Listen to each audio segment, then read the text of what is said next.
Okay, Gary, it's been a rough week. We've seen some incredible numbers at our facility. Yep. So do you want to start off by sharing the numbers with our attendees? Sure. So again, start high, come local.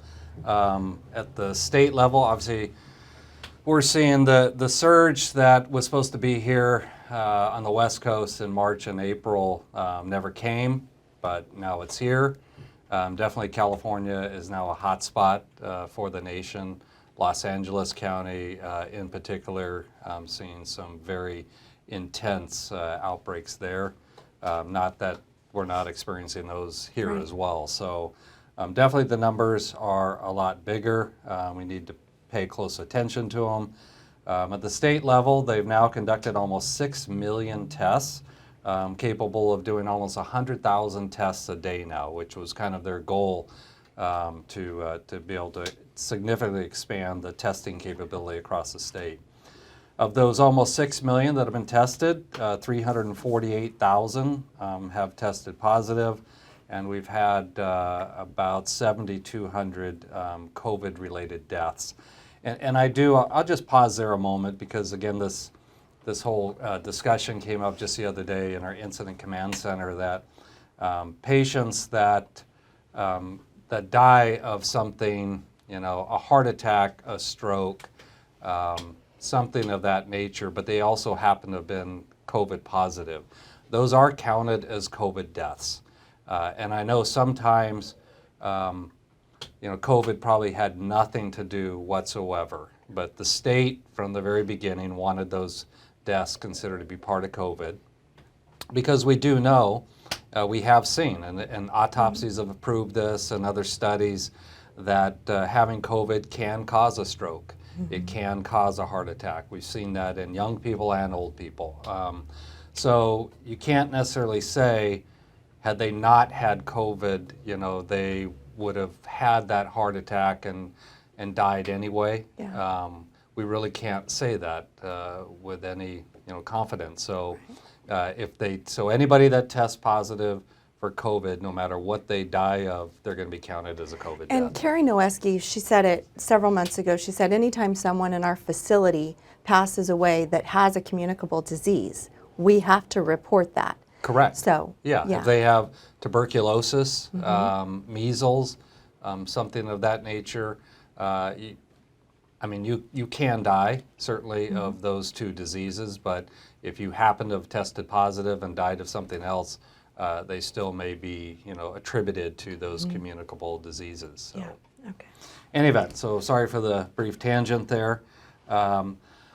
Positivity rate, we talk about that a lot, and it definitely is climbing at the national level, the state level, the Kaweah Delta level.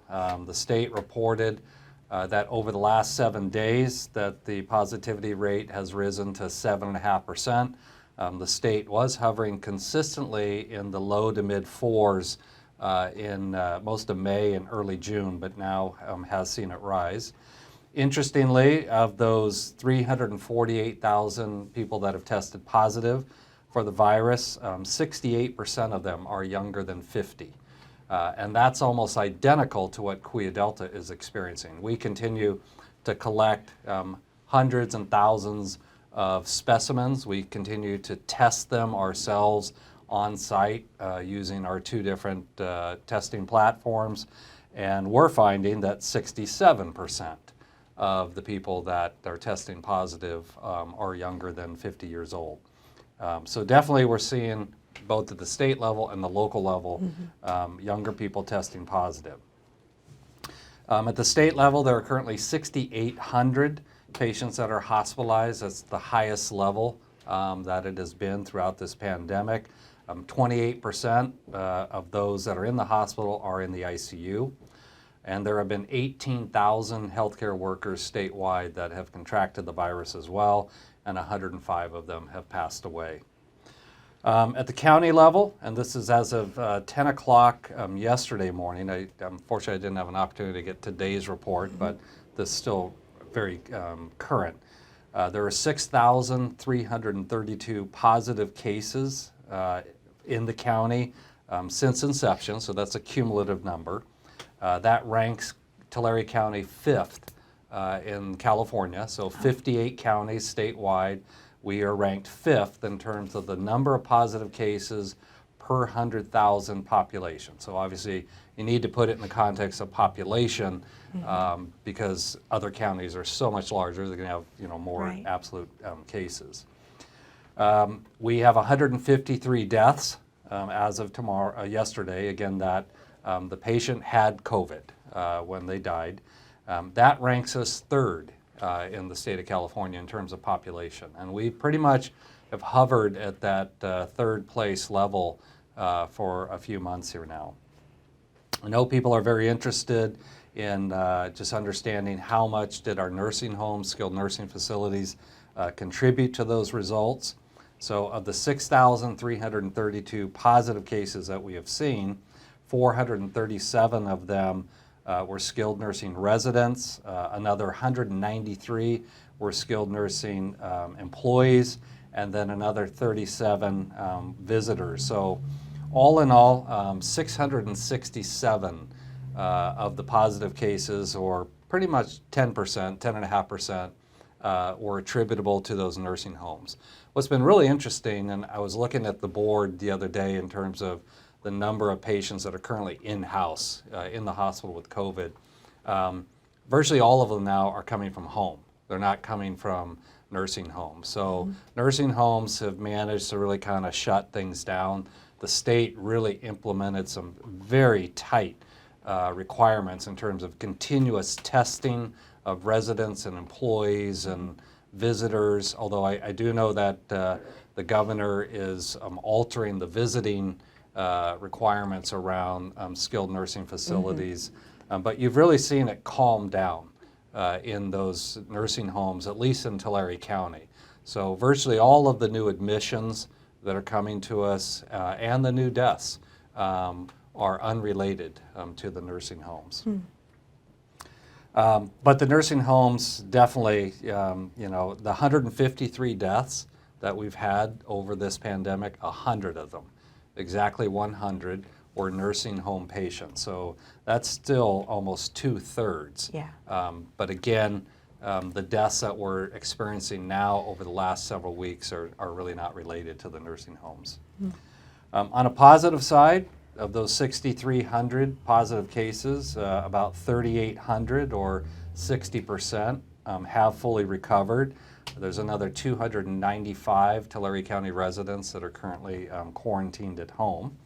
And while the state is running at a positivity rate of 7.5%, Tulare County right now is running 13.9% over the last 7 days. So that's at the county level. Now bringing it right home here in Visalia to Kaweah Delta. As of 6:38 this morning, we had 68 positive COVID cases in-house here at the medical center. We actually, yesterday morning, hit the new high water mark at 71.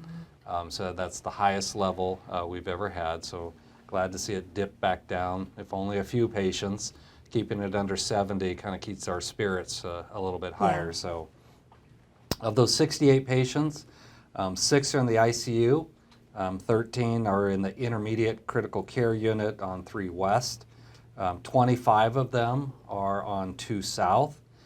8 of them are in our pediatric unit, which was a 12-bed pediatric unit that we converted to an adult COVID unit. We also have 8 patients on 3 North, 7 patients on 4 North, and 1 patient in the mother-baby unit, a pregnant mom that has tested positive, which we've had over the course of the pandemic, and they've done well and fully recovered, and baby did well and everything. So this is the first time you heard me speak of 3 North or 4 North. So those are general medical surgical units that are located on the north side of the hospital, 3rd floor and 4th floor.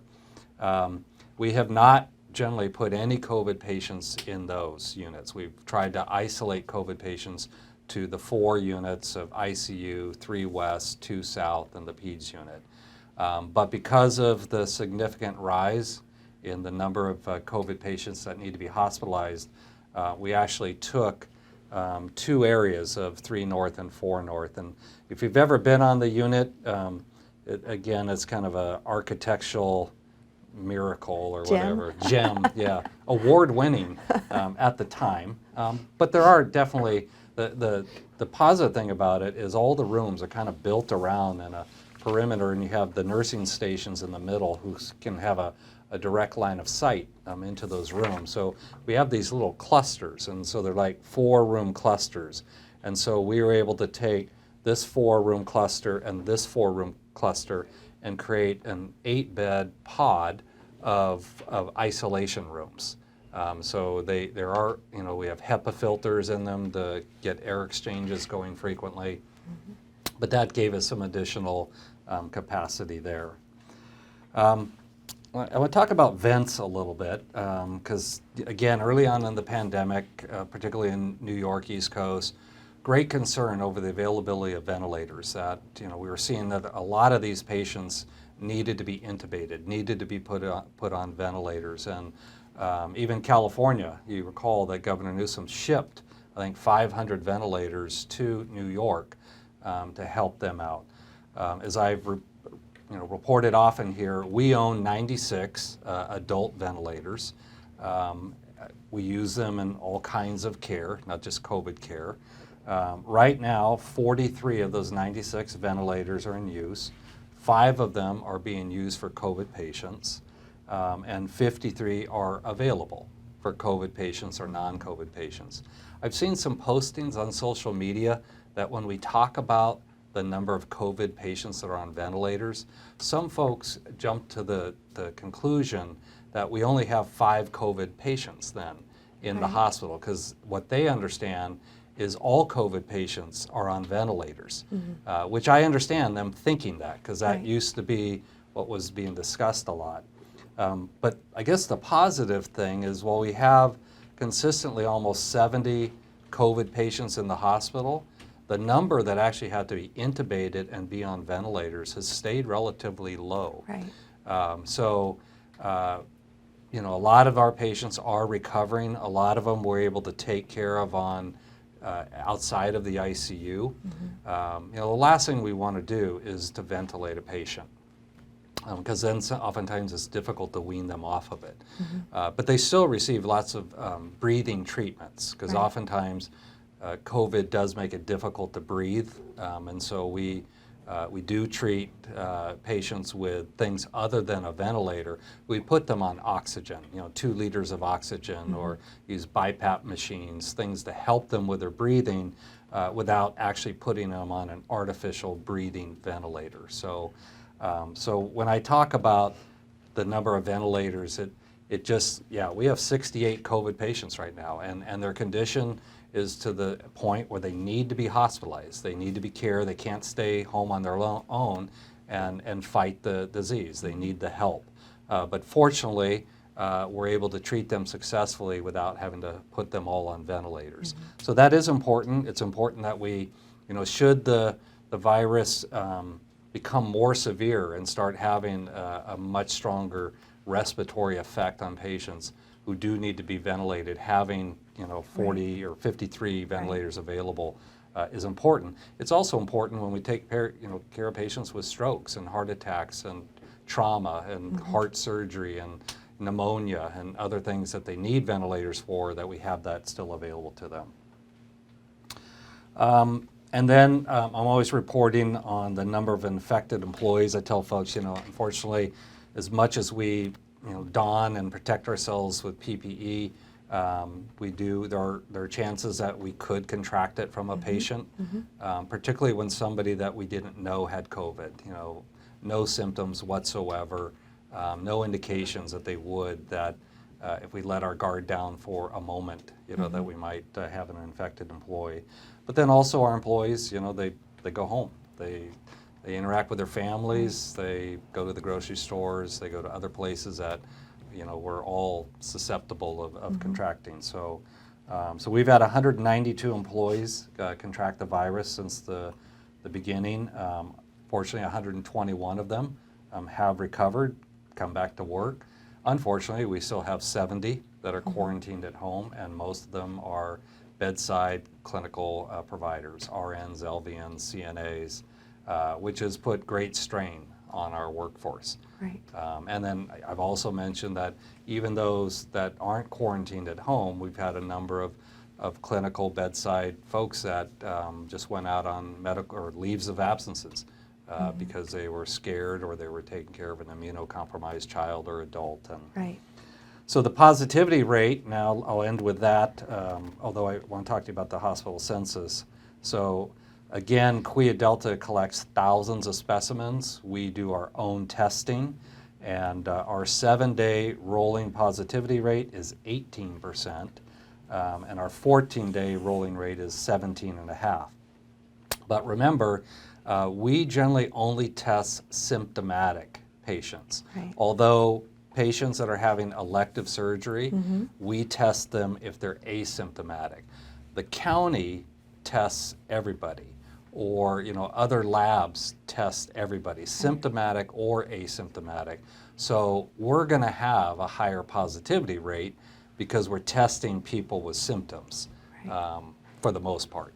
So, and then with respect to our census, it's pretty much stayed constant. Of the 333 adult beds that we have in the acute medical center, we have 303 patients that are occupying those beds right now. That's a 91% occupancy rate. We currently have 11 open beds on those 4 COVID floors, dedicated units. We have 19 beds available on all other units. So we have a total of, out of those 333 beds, we have roughly 30 that are open. available. So very few. Yeah.